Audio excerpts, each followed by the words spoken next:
নমস্কার, আমার নাম আলোক মাহাতো। আমি এসি ভিয়েনা সিডসের পক্ষ থেকে। তো আপনার পরিচয়টা দিন।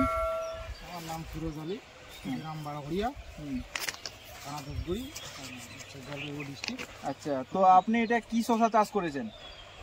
এটা হচ্ছে তোমার ছানা, ভিয়েনার কোম্পানি ছানা কোম্পানি ছানা। আচ্ছা, তো এটা চাষ করে কিরকম বুঝতে পারছেন? এটা চাষ করে তো খুবই উপকৃত হয়েছি আমরা, আর লাভবান হয়েছি। আচ্ছা, মানে এটা চাহিদা বেশি, বাজারে গেলে 1 টাকা 2 টাকা সবসময় বেশি বলে এটা। আচ্ছা, আচ্ছা। আর এটার ফলন খুবই বেশি।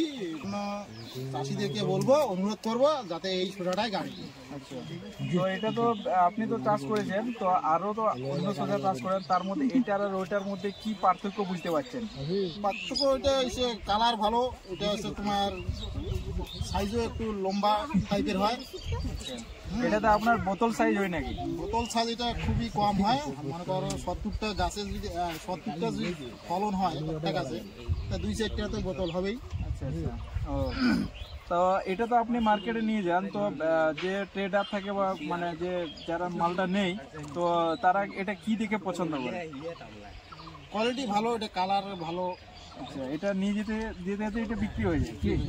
আচ্ছা, আচ্ছা। তো এটা যদি আগামী দিনে যে আমাদের চাষি ভাই আছে তারা যদি চাষ করে, তো এটা চাষ করলে লাভবান হতে পারবে? অবশ্যই লাভবান হবে। আচ্ছা, তো আগামী দিনে আপনি এটা চাষ করবেন? আগামী কি, আমি তো এই বছরেই মনে করো চাষ করছি, তারপরে গত বছর থেকে আবার বেশি লাগাইতে হবে। আচ্ছা, আচ্ছা। ফলন ভালো দেখতেছি। আচ্ছা, আচ্ছা।